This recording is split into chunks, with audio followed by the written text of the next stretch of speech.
8h16 sur Europe 1. L'heure de retrouver Sonia Mabrouk et son invité ce matin, Yannick Jadot, député européen Europe Écologie Les Verts. Bienvenue et bonjour Yannick Jadot. Bonjour. Suite à des images choquantes de dispersion d'un campement illicite de migrants à Paris, Gérald Darmanin demande des comptes au préfet de police. Quelle est votre réaction ? Ces images sont extrêmement choquantes. On a vu des violences vis-à-vis de réfugiés en situation extrêmement difficile et des violences vis-à-vis de journalistes qui commencent à s'accumuler dans le temps. Le ministre Darmanin a de fait, avec le président de la République, créé un délit d'informer. Un délit d'informer pour les journalistes sur les manifestations. Donc forcément, vous générez... Un délit d'informer ? Bien sûr, à partir du moment Il est inscrit noir sur blanc ? À partir du moment où vous organisez et vous annoncez qu'il ne sera plus possible d'informer sur ce qui se passe dans les manifestations, vous créez de fait un délit d'informer et vous créez l'idée que les journalistes n'ont plus leur place dans les manifestations, que les journalistes deviennent des adversaires de la démocratie, deviennent des adversaires de la République. Vous décrivez un État policier à vous entendre. Est-ce qu'on est bien en France, vraiment ? Il y a dans ce pays aujourd'hui une dérive liberticide et moi j'appelle le président de la République à beaucoup plus de discernement, beaucoup plus de lucidité. Il fait référence en permanence aux Lumières. Eh ben, la liberté d'expression, la liberté de l'information, la liberté d'opinion, comme le droit à la caricature, ça forme un tout. On ne découpe pas en tranches quand ça nous arrange. Mais vous dites aujourd'hui, vous vous rendez compte que la Commission européenne, en plus de la Commission des droits de l'homme des Nations Unies, en plus de la défenseuse des droits, en plus du président du Conseil constitutionnel, des syndicats de journalistes, alerte sur le fait qu'en France, il y a aujourd'hui un problème politique. Attendez, sur le fait que de la liberté vous parlez de délit d'informer. Dans l'article 24, il y a un amendement, il garantit noir sur blanc la liberté de la presse. Et puis, revenons au cœur du problème. Je vous parlais des migrants. Est-ce qu'il n'y a pas aujourd'hui une instrumentalisation à des fins politiques sur ces pauvres gens, justement ? Mais quelle est la règle ? La règle, c'est c'est de donner un logement, un lieu d'accueil aux réfugiés qui sont en attente de l'étude de leur dossier ou qui bénéficient du droit d'asile et qui doivent être logés. Le problème, c'est que ces migrants n'ont pas été logés. Alors, qu'y compris la mairie de Paris, vous avez une baguette magique. La mairie de Paris a proposé des hébergements. Ce sont des situations d'inhumanité pour les migrants, d'inhumanité pour les habitants qui sont autour de ces camps de migrants. Mais je reviens, vous savez, on est dans un... Attendez, Madame Mabrouk, est-ce qu'il n'y a pas d'instrumentalisation ? Est-ce qu'il n'y a pas depuis 3 ans des personnes de la gauche qui ont instrumentalisé tout cela ? Mais je vous pose une question.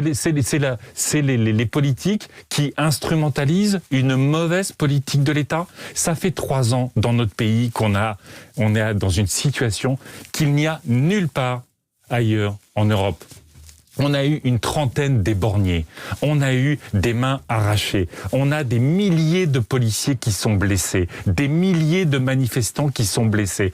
La solution, c'est de revenir à une tradition républicaine du maintien de l'ordre. Mais vous parlez aussi de ces policiers blessés, Monsieur Jadot. Il y a une rupture républicaine de la part de ce gouvernement.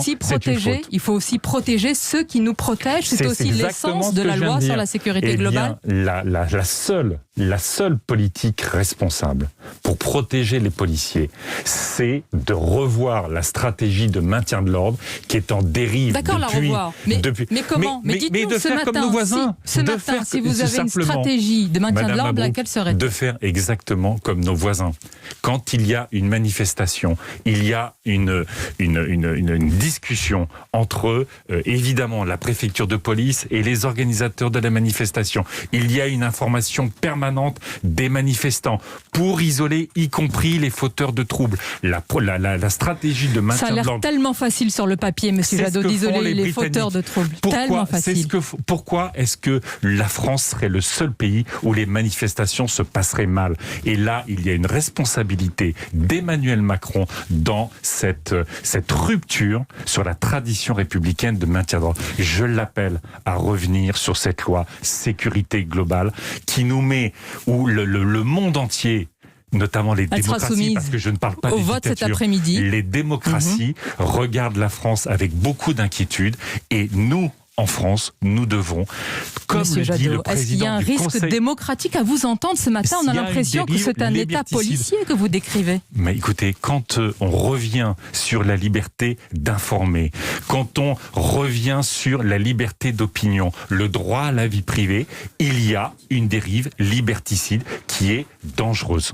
Je vous rappelle pourtant que dans l'article 24, il y a eu l'amendement supplémentaire qui garantit noir sur blanc la liberté de la presse, mais vous estimez apparemment que c'est un garde-fou qui n'est pas nécessaire. J'écoute aussi le syndicat national des journalistes, j'écoute le syndicat de la magistrature, j'écoute l'ensemble des experts et des garants de l'état de droit dans notre pays. Ils sont toutes et tous extrêmement inquiets. Monsieur Macron ne peut pas être le président de la République qui, face à tous les ennemis de la République,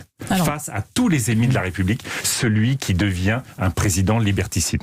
Monsieur Macron qui va prononcer une allocution ce soir aux Français. Yannick Jadot, quel écueil doit selon vous éviter le président s'adressant ce soir aux Français? On attend du président de la République des perspectives. La société est terriblement déprimée. Il y a une gravité sanitaire évidente. Il y a encore des centaines de morts par jour. Il y a la trouille, la détresse psychologique de nombreux Français, notamment des jeunes. Mais il connaît le constat, comme nous tous, et vous aussi. Il y a les commerçants qui sont en situation dramatique. Et donc, les artisans. Comment on redonne de l'espoir sans pour autant baisser la garde avant les fêtes de fin d'année? On réouvre les petits commerces. C'est ce qui est prévu. On réouvre les petits commerces, c'était une erreur de les fermer. On a créé des drames qu'on aurait pu éviter. 2, on a une perspective sur plusieurs mois de sortie du déconfinement. Comment y compris les étudiants, peuvent ou pas retourner à l'université. Donc vous voulez un agenda détaillé, commerçants, étudiants, restaurateurs, monde du spectacle? 3, bien sûr, le spectacle. Ne l'oublions pas. Non, mais absolument. Tous ces secteurs aujourd'hui qui sont massacrés, qui sont en situation économique absolument dramatique. 2, il y a un énorme problème social dans notre pays. Explosion de la pauvreté, explosion de la précarité. Les Restos du Cœur ouvrent aujourd'hui leur campagne hivernale. Comme toutes les associations, vont voir une explosion des personnes qui ont besoin de l'aide alimentaire dans notre pays pour vivre. On est en plein hiver, il va y avoir des problèmes de chauffage au-delà des problèmes de paiement de loyer, et ça reste l'angle mort du gouvernement. Le gouvernement n'arrive toujours pas à penser la pauvreté comme un élément essentiel du point de vue humain, comme un élément essentiel du point de vue de cohésion nationale. Et là encore, le président de la République prend le risque d'une rupture profonde dans la société française à force de ne pas voir qu'il y a un problème de pauvreté, à force de ne pas voir qu'il y a un problème d'injustice sociale. Entre liberticide et appauvrissement général, à vous entendre ce matin, c'est la dépression générale. Madame Mabrouk, j'ai proposé que soit ajouté au plan de relance ce qu'ont fait une partie de nos voisins européens, qu'il y ait des chèques qui soient donnés à nos personnes, nos concitoyens les plus pauvres. 2 000 € quand on est sous le seuil de pauvreté, pour des chèques alimentaires qui vont vers les agriculteurs français, les circuits courts, l'agriculture biologique, les chèques transport, les chèques logement. Une proposition faite ce matin. Monsieur Hidalgo, pour à la fois lutter contre l'injustice sociale, lutter contre la pauvreté et relancer notre économie. Et c'est important. Le torchon brûle entre Anne Hidalgo et les Verts après un conseil de Paris autour de l'attribution d'un lieu en hommage à Samuel Paty. La maire de la capitale a dénoncé l'ambiguïté des Verts sur ces questions éminemment républicaines, les appelant à clarifier quand même leur rapport à la République. Comment vous avez réagi? Vous n'avez pas encore réagi, j'aimerais vous entendre sur ce sujet. J'ai été très surpris qu'une élue de cette envergure puisse utiliser des arguments faux, des informations fausses pour diviser sa majorité. Nous sommes dans un moment où l'État, la nation, les Français doivent être rassemblés contre les ennemis de la République. Vous savez à quel point, vous savez à quel point j'ai été clair sur ce sujet bien avant, heureusement, bien avant même le président de la République. Mais elle ne vous vise pas vous, Monsieur Jadot. Elle ne vous vise pas vous, Anne Hidalgo. Était un ennemi de la République et qu'il fallait se donner tout tous les moyens de combattre l'islamisme radical. Yannick Jadot, mais elle ne vous vise pas vous, Anne Hidalgo, elle vise d'autres élus d'Europe Écologie Les Verts. Écologistes, et c'est profondément choquant. Les yeux dans les yeux, vous pouvez me dire que leur rapport est totalement clair avec la République ? Les écologistes sont comme tous les Français, ce sont des laïcs, ce sont des républicains. Moi, je suis fils d'instituteur, je suis fils de la République. Vous avez devant vous un écologiste républicain, parce qu'on a besoin de l'écologie, l'aspiration, la transformation, lutter pour le vivant, il n'y a donc lutter aucune différence, pour le climat, bien mais sûr. aussi mais écoutez, nous avons besoin de la République. Il n'y a aucune différence. La protection, l'émancipation. Il n'y a aucune différence entre vous et certains écologistes sur des questions éminemment républicaines de laïcité. Un exemple, puisque vous voulez être précis.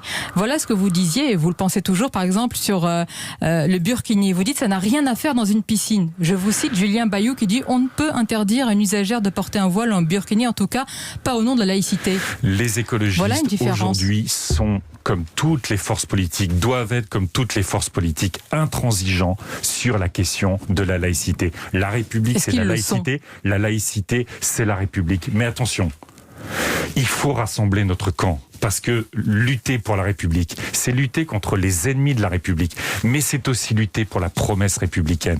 C'est la question, je l'ai dit, des quartiers populaires, c'est la question de nos zones rurales abandonnées, c'est la question de l'égalité, de la liberté dont nous parlions. Il faut donc rassembler notre camp. C'est le message envoyé à Anne Hidalgo ce matin.